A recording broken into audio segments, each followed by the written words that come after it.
아, 그렇구나. 네네. 그렇다면은 요 내용까지 들었는데 어쨌든 본인의 리스크 매니지먼트도 중요할 것 같아요. 그러니까 예. 보장성 보험이라든지 뭐 그렇습니다. 혹은 연금이라든지 뭐 예. 기타 등등 예. 그런 부분 잠깐 좀 얘기 좀 부탁드려도 될까요? 예. 보험 같은 경우에는 그 평생을 갖고 가야 될 상품이기 때문에 그렇죠. 좀 심혈을 기울여서 좀 세부적으로 체크해 보실 필요가 있습니다. 예.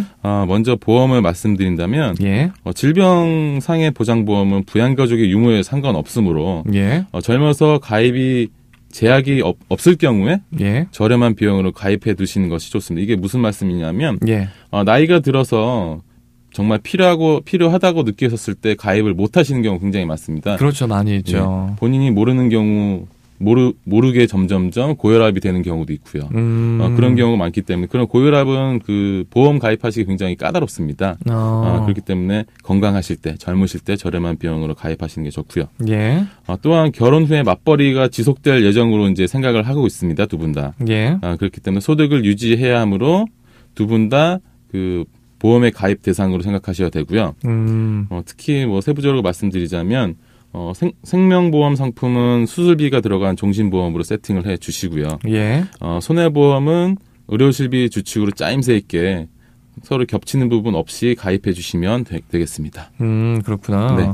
그리고 이제 뭐 그 연금 같은 경우에도 이제 좀 필요하겠죠. 이제 네. 결혼하셨으니까. 네, 맞습니다. 그런 거 같은 경우에는 어떻게 해야 될까요? 물론 연금은 굉장히 나중에 효자 노릇하는 돈이잖아요. 그렇죠. 예.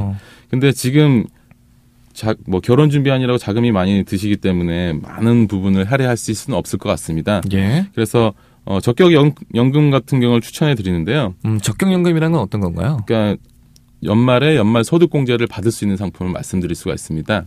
예. 네. 그래서 이 적격연금 같은 경우는 전세자금에 대한 액수가 확정되어 있기 때문에 예. 특별한 변수가 없는 한 소득공제 한도까지만 가입을 하시면 됩니다. 그 금액이 1인당 월 25만 원 정도가 되고요. 예.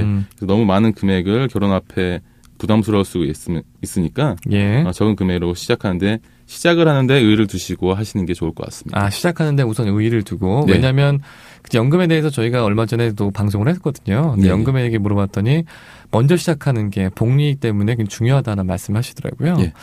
그렇구나. 그래서 어쨌든 간에 지금 내용을 정리를 간단히 얘기를 하면은 집 마련은 이제 뭐 안전하게 예. 좀 어떻게 다시 한번 리프레시 한번 해주시겠어요? 간단하게?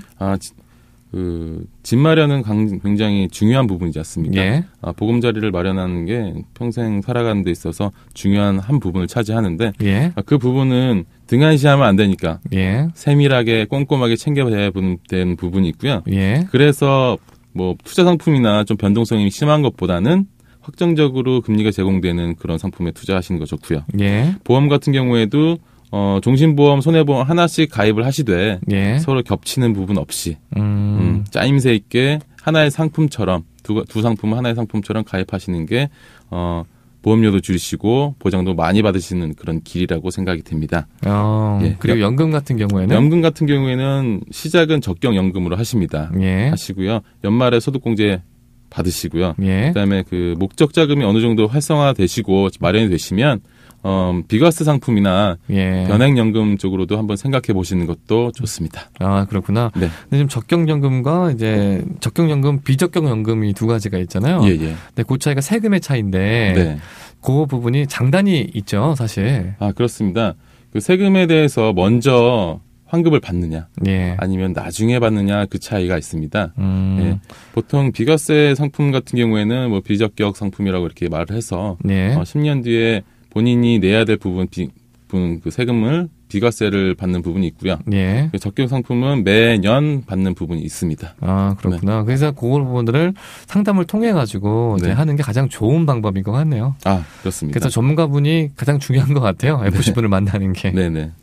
그러면은 시간이 벌써 이제 52분 정각이 됐어요. 네네. 시간이 너무 빨리 갔는데 그러면은 이제 당부의 말씀이나 특히 또 이제 우리 청취자분들한테 요거는 주의해라. 당부의 말씀 겸 이렇게 해서 마지막 멘트 좀 부탁드리도록 하겠습니다. 네, 보통 펀드 가입하시잖아요. 그렇죠. 네. 보통 그 권유 받은 사람한테 이름만 듣고 가입하시는 경우 굉장히 많습니다. 예, 굉장히 많더라고요. 네. 그렇게 해서 하나만 가입하시면 크게 뭐 손실이 없을 거라고 생각이 드는데요. 하지만 2개 이상 가입하실 경우에 세부 종목을 좀 확인해 보실 필요가 있을 것 같습니다. 국내 주식기업 같은 경우에는 뭐 S주 주식에 예. 굉장히 많이 투자하는 경우가 많습니다. 그래서 예. 겹치는 부분이 많은데 예. 분산 투자 차원에서 그런 것들을 좀 피해 주시는 게 좀 좋을 것 같고요. 예. 그리고 또 이게 하나의 또 전략이 될 수 있을 것 같습니다. 네. 그렇구나. 네.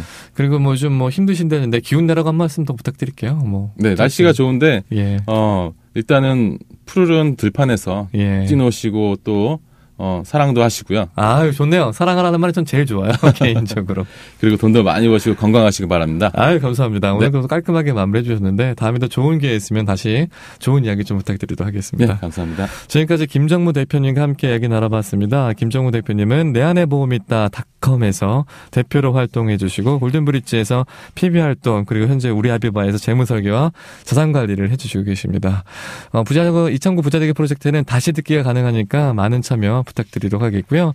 그리고 궁금한 사항은 리치@turiquest.net으로 메일도 가능합니다. 많은 참여 부탁드리도록 할게요.